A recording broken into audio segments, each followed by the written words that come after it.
Good morning, and how is everybody doing? As you guys know, I just finished up my AirDog install and I forgot to order the Fuel Filter Delete. I went to Fleece's website. There's a bunch of different companies that make fuel filter delete kits. I just went with Fleece because it's the most common, well-known.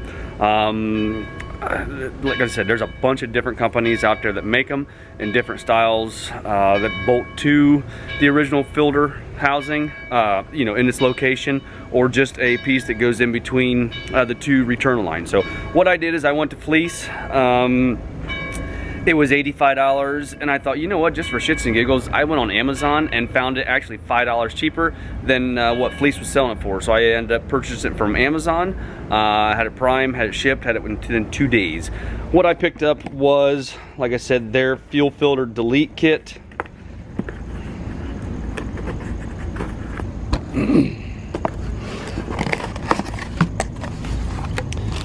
It comes with an extra plug for, let me get it out of this here first. All right, this is one of their delete blocks. They have a distribution block. They have two different style delete blocks. This is the one that I went with. It has two ports in it, one for your water and fuel, and the other one if you're running dual CP3s for return there. Like I said, this just bolts in the factory housing location. So this is what I went with. It comes with a plug for if you're not going to use the water and fuel, and it comes with extra banjo washers. Where that will go is just right up here. Like I said, you're going to remove your factory filter housing right there. The only thing that it does not come with, and I'm going to address that later on, is the factory fuel heater and thermostat.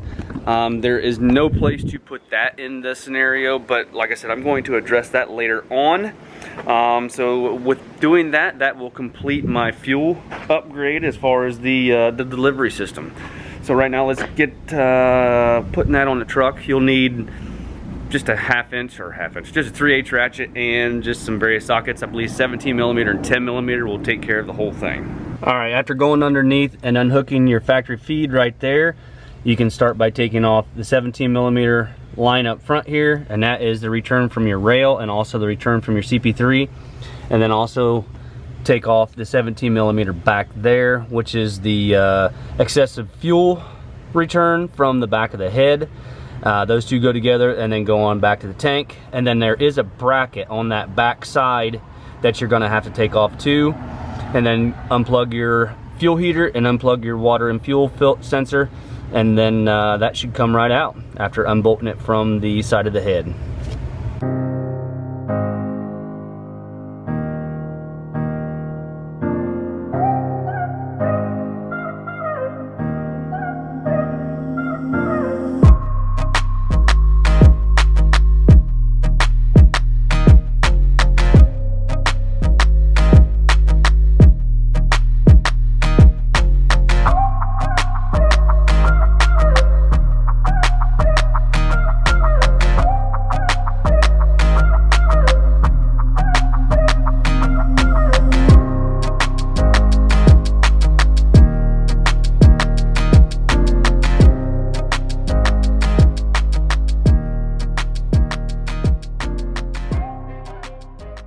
All right, with your filter housing out, make sure and take your fuel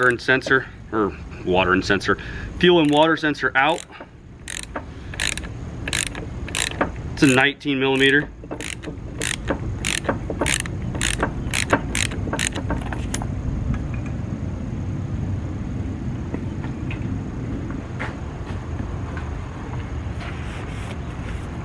You can wipe it off, give it a good cleaning.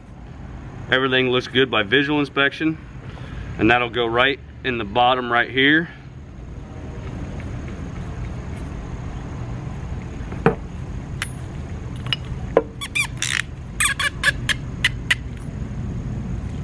Just like so. And Fleece does supply you with new O-rings or copper washers for your banjo bolts, so make sure and use those and put those on too.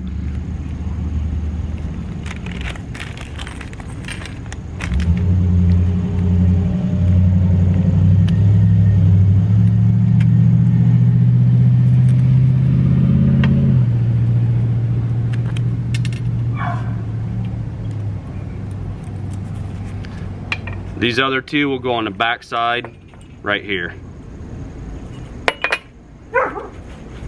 And with that, that's ready to go back in the truck.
Alright, with all that done, it is basically ready just to start and see if there's any leaks. Make sure and remember to plug your water and fuel back into the sensor underneath. You do have the option if you want to put it in the side too, but I just put it underneath so it's not sticking out like that. Don't forget to put your new copper crush washers on.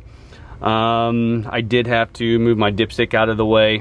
Actually, the bracket for the dipstick is right there, then I just undid it right here. It would make it easier if you took your air horn out of the way or your intake elbow. You would have more room, but that alleviates a lot of room on that side and gets that filter housing out of the way. One thing I did want to show you, when I was doing the air dog, I had told you that they moved the lift pump from down on the side of the engine, just underneath what the second gen housing would be, to the back of the filter housing right here. This is your factory lift pump right there, and now this is just a big piece of scrap aluminum. So we'll strip that all down and throw it in the pile. Pretty much I'm almost ready to start putting the bed back on. I don't know if I'm going to set the bed on and do the work on the side there or leave it off and do the work. I haven't decided yet, but I need to figure out. These come with two separate harnesses. This is trailering and this is for everything, less that one. This is for everything else. This is your brake, tail, turn, stop, everything.